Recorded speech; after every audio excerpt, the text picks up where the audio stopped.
Hi folks, Gavin here. Unfortunately, we weren't able to sync our scary schedules in time to get a brand new episode out to you. Chris is out on assignment in Portugal right now, and with various other commitments it just wasn't possible.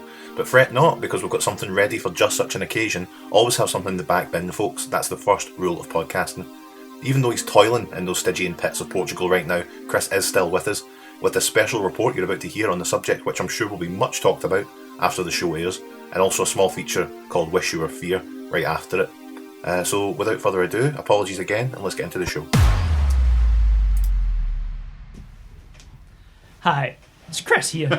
I just wanted to take a minute away from the podcast to talk to you about something very important to me, close to my heart. It's about Arnold, the Austrian oak Schwazenegger. Now, of course, we all know him as a bodybuilder, an actor, a politician. He's the embodiment of the American dream. He arrived in America with little other than his body, his mind, and his dick between his legs. And he's achieved more in multiple disciplines than most manage in any one. He's an acclaimed world-renowned bodybuilder and Mr. Universe, Mr. World belts slung over the couch because he doesn't even know what to do with them.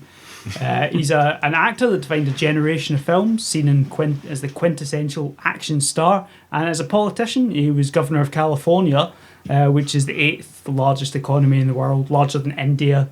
Yeah. His political position was, of course, cemented by his marriage to one of the Kennedys, Maria Shriver, and this is where we'll look today. Now, Maria and the rest of the Kennedys have long been claimed to be lizard men. Regular listeners, of course, will know of the reptilian agenda, but for those of our new readers,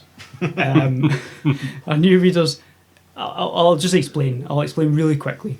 Lizard men rule the world, man. Like they rule the entire world, living their hideous lives in public, masked in skin suits, pretending to be human. So there's a few things strange about the good old Schwazenegger-Shriver union. Firstly, none of Arnie's children, sired with this amphibious Kennedy bride, look anything like him. Despite his strong, powerful genetic stock, they're all skinny clones of their skeletal mother. In fact, all of the children inherit an obvious trait from their mother. None of the children or their mother can rip a phone book in two.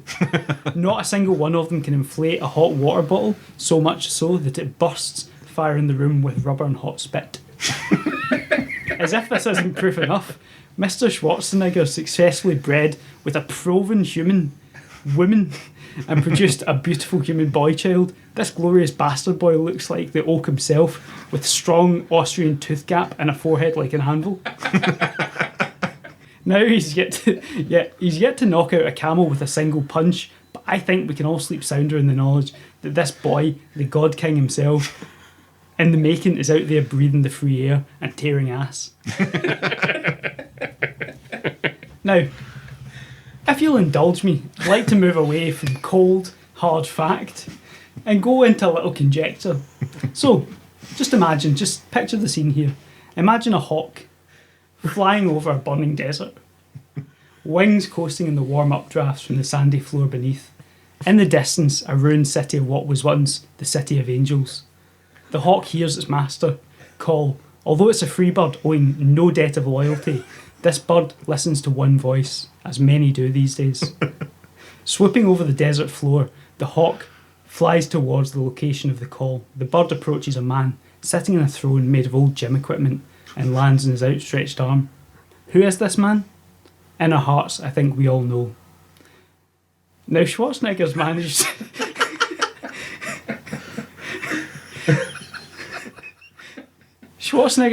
to get a divorce from his midden of a wife.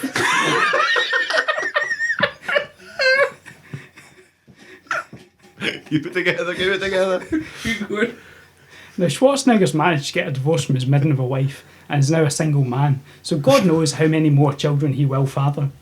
After writing this, I've looked and I've actually found out that his son Patrick looks a lot like him.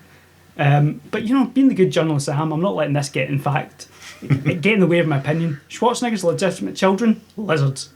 His bastard, saviour of mankind. So, with that, I thought, a brief little break. Let's go back to the podcast. I love it, Chris. Chris, I'm really excited by your new journalism. I think, if anything, all you need to do is a segment similar to that each week. For the rest of the time. And that's enough. And the rest of the show will get shorter and shorter. And I'll be like, so what you doing, aye? You're at the gym, aye? Anyway, Chris. I can't wait to hear what you come up with next. We just need a I've segment got to name. come up with some next. Maybe not. Just read that again. Well, I thought just Right, guys. Extra little nugget right here. A new segment that I like to call Wish You Were Fear. I've got a list here from the Usborne World of the Unknown Ghosts edition. You give me a continent, I'll give you a ghost. Okay. So, collectively, do you want to decide? Kurian, what do you think? I think Antarctica. Antarctica. Aye, just stick it to think that's gonna All of them except Antarctica. What about Africa, man, the cradle of life. what about Oceania? Just because it sounds cool. Eurasia. How about just Africa? Going to just pick a fucking. How about continent. Africa? We choose Africa. Executive decision. Now, I Phil will. chooses Africa. Looking at it, I will say that this book was produced. Back when Just- things were racist. I'm not going to say Sounds racist. like exactly that sort of disclaimer. 2007.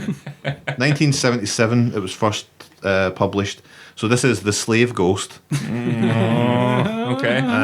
In southern Africa, people. That's Southern Africa, Yeah. that famous. Yeah. If in southern Africa, people believed that if a witch doctor dug up a corpse and stole parts of the body, he could turn its ghost into a slave. When the witch doctor sent the ghost out to do his evil deeds, it would spread sickness and kill his enemies. That's the slave ghost from Africa. I hope you enjoyed this That was good. first segment of Wish You Were Fear. And again, I wish you were fear. Hope you are fear. There you go. How good was that, eh? A wee extra peek into our lives. Thanks very much for listening, folks. If you do want to get in touch with us for the next episode, you can by sending us a message on Twitter at Geshcast. You can send us a message on Facebook. Just do the search for Geshcast Podcast. You'll find the group. You can send us an email, geshcast@gmail.com, or you can visit geshcast.com and see all the videos and stuff that we've spoke about and any pictures and all sorts. It's all very good. So thanks very much for listening again. And remember, Bite the beef.